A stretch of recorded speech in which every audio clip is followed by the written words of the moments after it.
Okay, guys. Team Matt. Right, listen, Lord.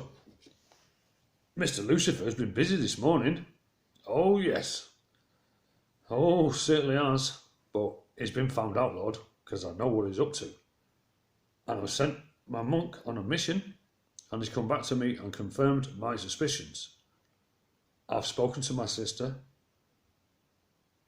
and I've spoken to several people in my prayers, because I know exactly what it is, and I ain't having it. I recognise the signs. Oh yes, because I don't miss nothing. So, I've had it confirmed to me from my monk that my suspicions were right, Lord. And it gave me the chills. But don't you worry, we've got this. And I've already told you, and Michael, and somebody else. But yeah, he's been busy. But my first thoughts this morning were not for myself. I was just comparing people like myself and other good people around at the moment who are spreading the word of the gospel about some of the people in the olden days that did it, what they had to go through. Before anyone starts feeling a bit sorry for themselves that they might be getting trolled on the internet, or a policeman shouts at them, or the shopkeeper chastises them, or whatever. Think about this for a minute, about some of the prophets and people who try to forewarn people that have gone before us, what they had to endure. You okay? So I've been doing a little bit of research, and I've discovered that I wanted to know if they got killed, persecuted, and how. And I found a few that you might find interesting. So, we've got Azariah. This is the Azariah son of Obed, mentioned in Chronicles 15:1. I'll just get down to the chase. The text claims it was he who turned from Israel the captivity of Judea. Apparently, a mangled rendering of what should have read turned Judea away from captivity of Israel.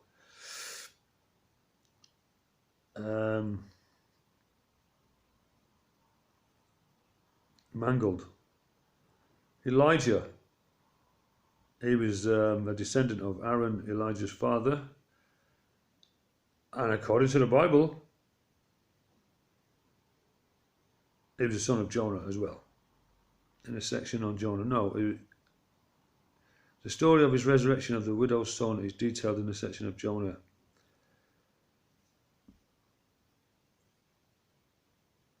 Job was killed by a lion because he was preaching the word.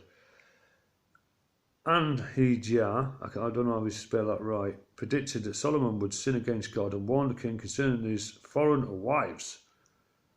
And he also warned Jeroboam not to walk deceitfully with the Lord. And he's seen a few visions. Anyway, they killed him, and he was buried near the oak of Shiloh, mentioned in the story of Hosea. Now that oak as well, Mr. Robinson started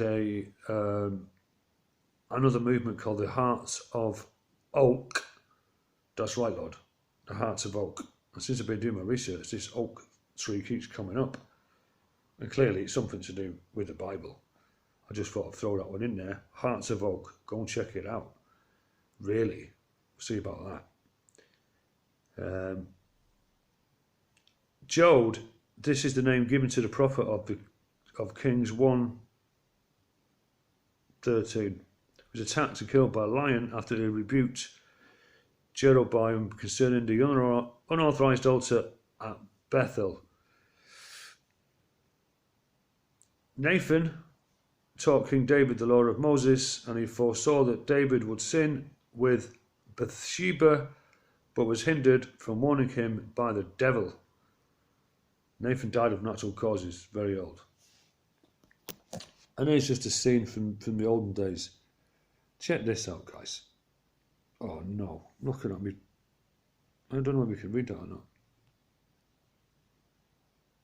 Okay, I'll read it. It's a picture of Nathan tried to warn King David ahead of time not to sin with Bathsheba, but was prevented from doing so by the devil. So this devil's, you know what I mean? He's working all the time. But check that out. There's a king there looking as being warned. He's being warned by someone who's obviously got a connection to God. And the king's not listening. I mean, how foolish is that? That's quite incredible to me, because as far as I'm aware, you get to become a king if God says so. So, God says you're a king, so then you're a king, and then someone comes along and says, well, you better start living your life according to the gospel and don't be doing this and that, and no one believes him. He couldn't make it up. But yeah, I was just upset this morning looking back some of the, because I mean, anyone who doesn't believe in God now, imagine meeting one of these relics from the past and explaining yourself to them that you don't believe in God, especially after what they went through.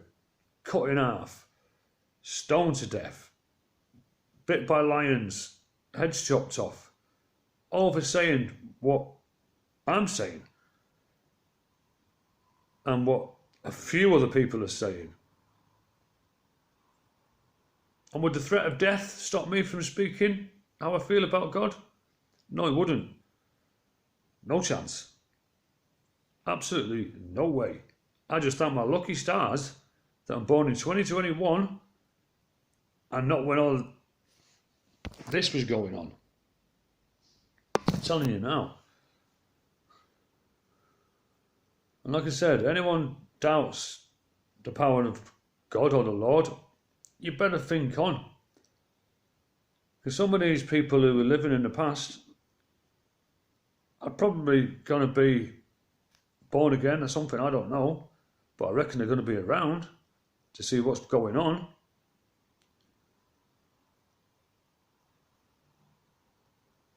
So yeah, just think about them. And anybody criticising me, here's another one as well. People say, oh, you should do it more, you should be more gentle in your persuasion. Well, gentle, that's like, let me give you an analogy. Someone stood facing me and behind him is a 250-foot tsunami about to come crashing down on his effing head. And I've got people telling me to take it easy and explain gently and slowly and all this lot. There's a 250-foot tsunami coming behind the back of their heads and it's coming down fast. How could you not be passionate about that? If it was a million miles away, we could sit down and have a nice cup of tea and we could plan it all out. But it's not a million miles away. I suppose, in the scheme of things, it's about 10 miles away. But nobody wants to talk about it. Nobody wants to talk about it. And anyone who does want to talk about it, they want to stone them to death. Go and work that one out. So, I will never exchange my passion for God for complacency. No way. Peace out.